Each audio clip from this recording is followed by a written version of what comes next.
ತ್ಯಾಜ್ಯ ನೀರು ಮರುಬಳಕೆ ಜಲಮಂಡಳಿ ಚಿಂತನೆ ಸರಿಯಾ ತಪ್ಪಾ? ಬೆಂಗಳೂರಿಗರ ನೀರಿನ ಹಾಹಾಕಾರಕ್ಕೆ ಪರ್ಯಾಯ ಮಾರ್ಗವೇ ಈ ಗ್ರೇ ವಾಟರ್ ಆಯ್ತಾ? ಗ್ರೇ ವಾಟರ್ ಮರುಬಳಕೆ ಕಡ್ಡಾಯಗೊಳಿಸುತ್ತಾ ಜಲಮಂಡಳಿ. ಬೆಂಗಳೂರಿನಲ್ಲಿ ಮುಂದೆ ಮನೆ ಕಟ್ಟೋರಿಗೆ ಗ್ರೇ ವಾಟರ್ ಟ್ಯಾಂಕ್ ಕಡ್ಡಾಯ.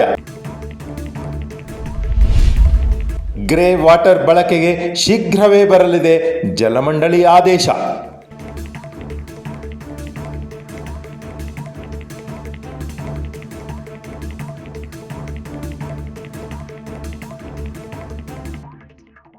ಪ್ರೇಕ್ಷಕರೇ ಪ್ರಣಾಮಗಳು. ಇದು ನಿಮ್ಮ ವಿಶ್ವ ಪ್ಲಸ್ ಟಿವಿ. ಮಾಯಾನಗರಿ ಬೆಂಗಳೂರು ಅತಿ ವೇಗವಾಗಿ ಬೆಳೆಯುತ್ತಿದೆ. ದೇಶದ ಬೆಳವಣಿಗೆಯ ವೇಗದಲ್ಲಿ ರಭಸ ಕಾಯ್ದುಕೊಂಡಿರುವ ನಗರಗಳಲ್ಲಿ ಮೊದಲ ಸ್ಥಾನವೇ ನಮ್ಮ ಸಿಲಿಕಾನ್ ಸಿಟಿ ಬೆಂಗಳೂರಿಗಿದೆ. ಉದ್ಯೋಗ, ವ್ಯಾಪಾರ ಹಾಗೂ ಪ್ರವಾಸ ಹೀಗೆ ನಾನಾ ಉದ್ದೇಶಗಳಿಗೆ ದೇಶ ವಿದೇಶಗಳಿಂದ ಪ್ರತಿನಿತ್ಯ ಲಕ್ಷಾಂತರ ಮಂದಿ ಬೆಂಗಳೂರಿಗೆ ಬಂದು ಸೇರ್ತಾ ಇದ್ದಾರೆ. ಹೀಗೆ ಇಲ್ಲಿಗೆ ಬರುವ ಪ್ರತಿಯೊಬ್ಬರನ್ನು ತನ್ನ ಒಡಲ ಮಗುವಿನಂತೆ ಅಪ್ಪಿಕೊಂಡು ಬದುಕು ಕಟ್ಟಿಕೊಳ್ಳಲು ನೆರವಾಗುತ್ತಿದೆ ನಮ್ಮ ಬೆಂಗಳೂರು. ಜನಜಂಗುಳಿಯಿಂದ ತುಂಬಿರುವ ಬೆಂಗಳೂರಿನಲ್ಲಿ ಅನೇಕ ಸಮಸ್ಯೆಗಳು ಕೂಡ ಎದುರಾಗುತ್ತಿವೆ. ಅದರಲ್ಲಿ ಪ್ರಮುಖವಾಗಿ ಬೆಂಗಳೂರಿಗರನ್ನು ಕಾಡುವ ಸಮಸ್ಯೆಗಳೆಂದರೆ ನಮ್ಮ ದಿನನಿತ್ಯದ ಕಾರ್ಯ ಚಟುವಟಿಕೆಗಳಲ್ಲಿ ಉತ್ಪತ್ತಿಯಾಗುವ ಕಸದ ರಾಶಿ ಮತ್ತು ನೀರಿನ ಕೊರತೆ. ಈ ಎರಡೂ ವಿಷಯ ವಸ್ತುಗಳ ಬಗ್ಗೆ ನಾವಿಂದು ಇಲ್ಲಿ ಚರ್ಚಿಸೋಣ. ದಿನವೂ ಉತ್ಪತ್ತಿಯಾಗುವ ತ್ಯಾಜ್ಯದ ವಿಲೇವಾರಿ ಮಾಡುವುದು ಮತ್ತು ಅದನ್ನು ಎಲ್ಲಿ ಶೇಖರಣೆ ಮಾಡಬೇಕೆಂಬುದು ದೊಡ್ಡ ಸಮಸ್ಯೆಯಾಗಿ ಕಾಡುತ್ತಾ ಇತ್ತು. ಇದಕ್ಕೆ ಈಗ ಪರ್ಯಾಯ ಮಾರ್ಗವನ್ನು ಕಂಡುಹಿಡಿಯಲಾಗಿದೆ. ಕಳೆದ ಕೆಲವು ವರ್ಷಗಳಿಂದ ದಿನನಿತ್ಯವೂ ಮನೆ ಬಾಗಿಲಿಗೆ ಕಸ ಕೊಂಡೊಯ್ಯುವ ವಾಹನ ಬರ್ತಾ ಇದೆ.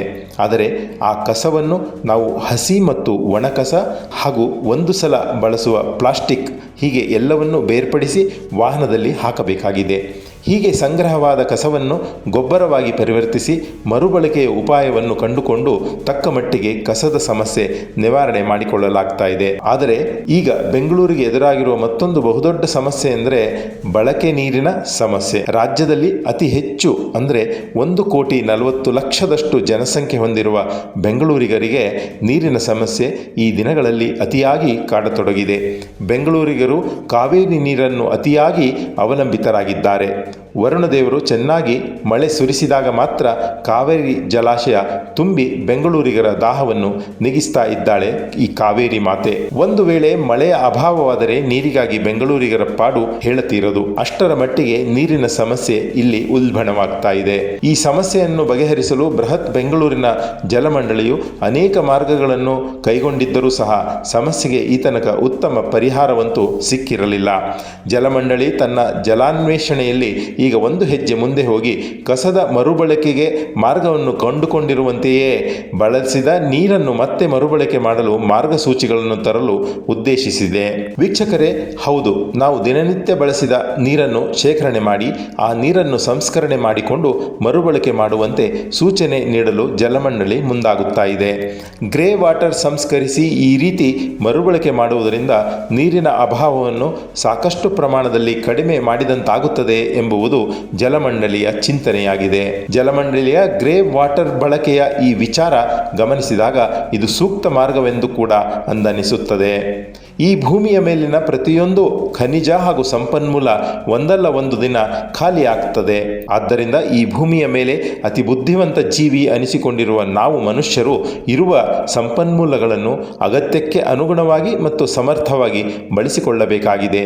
ಹಾಗೆಯೇ ಹಿತವಾಗಿ ಬಳಸಿ ಮುಂದಿನ ಪೀಳಿಗೆಗೆ ಪರಿಸರದ ಈ ಎಲ್ಲ ಸಂಪನ್ಮೂಲಗಳನ್ನು ಉಳಿಸಿ ಅವರಿಗೆ ತಲುಪಿಸುವುದು ನಮ್ಮ ಆದ್ಯ ಕರ್ತವ್ಯವಾಗಿದೆ.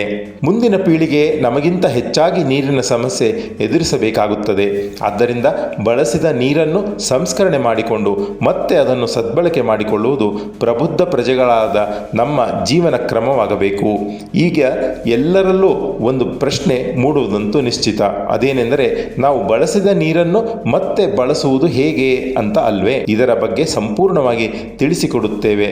ಅದಕ್ಕೂ ಮುಂಚೆ ನೀವು ನಮ್ಮ ಚಾನಲ್ ಮೊದಲ ಬಾರಿಗೆ ನೋಡ್ತಾ ಇದ್ದರೆ ದಯವಿಟ್ಟು ನಮ್ಮ ಚಾನಲನ್ನು ಸಬ್ಸ್ಕ್ರೈಬ್ ಮಾಡಿಕೊಂಡು ಪಕ್ಕದಲ್ಲಿರುವ ಪಕ್ಕದಲ್ಲಿರುವ ಬೆಲ್ ಐಕಾನ್ ಒತ್ತಿ. ಹೀಗೆ ಮಾಡುವುದರಿಂದ ನಾವು ಹಾಕುವ ಪ್ರತಿಯೊಂದು ವಿಡಿಯೋ ತಪ್ಪದೆ ನೀವು ವೀಕ್ಷಿಸಲು ಸಾಧ್ಯವಾಗುತ್ತದೆ.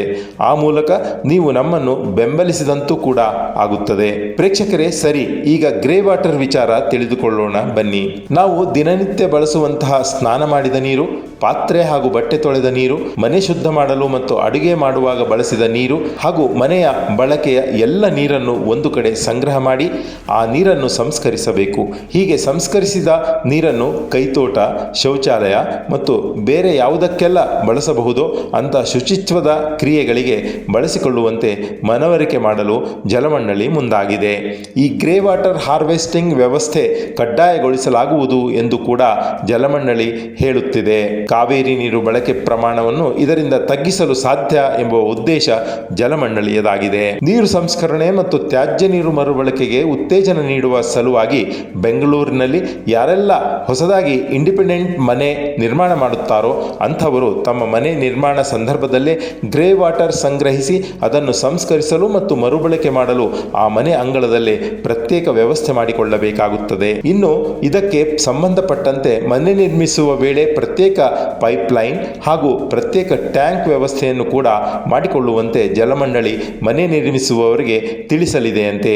ಈ ವಿಚಾರವಾಗಿ ಜಲಮಂಡಳಿಯ ಅಧಿಕಾರಿಗಳು ಉನ್ನತ ಜಲ ಸಂಶೋಧನಾ ಪರಿಣಿತರ ಜೊತೆ ಚರ್ಚೆಯನ್ನು ನಡೆಸ್ತಾ ಇದೆ. ಹಾಗೇನೆ ಅತಿ ಶೀಘ್ರದಲ್ಲಿ ಈ ಗ್ರೇ ವಾಟರ್ ಟ್ಯಾಂಕ್ ಕಟ್ಟಿಕೊಳ್ಳುವ ನೀತಿ ಬಗ್ಗೆ ಅಧಿಕೃತ ಆದೇಶ ಹೊರಬೀಳುವ ಸಾಧ್ಯತೆಗಳಿವೆ ಎಂದು ಹೇಳಲಾಗ್ತಾ ಇದೆ. ನೋಡಿದ್ರಲ್ಲ ವೀಕ್ಷಕರೇ, ಕಸದಿಂದ ರಸ ಎಂಬುವ ಮಾತು ಎಷ್ಟು ಅರ್ಥಪೂರ್ಣವಾಗಿದೆ. ತಂತ್ರಜ್ಞಾನ ಮುಂದುವರಿದಂತೆ ಯಾವ ವಸ್ತು ಅಥವಾ ಯಾವ ತ್ಯಾಜ್ಯ ಉಪಯೋಗಕ್ಕೆ ಬಾರದೆ ಉಳಿಯುವುದಿಲ್ಲ. ನಾವು ಸರಿಯಾಗಿ ಆಲೋಚನೆ ಮಾಡಿದರೆ ಪ್ರತಿಯೊಂದು ತ್ಯಾಜ್ಯವನ್ನು ಮರುಬಳಕೆ ಮಾಡಬಹುದು. ಇದಕ್ಕೆ ಉತ್ತಮ ಉದಾಹರಣೆ ಕಸವನ್ನು ಸಂಗ್ರಹಿಸಿ ಗೊಬ್ಬರವನ್ನಾಗಿ ಮಾಡಿ ಬಳಸುತ್ತಿರುವ ನಡೆ.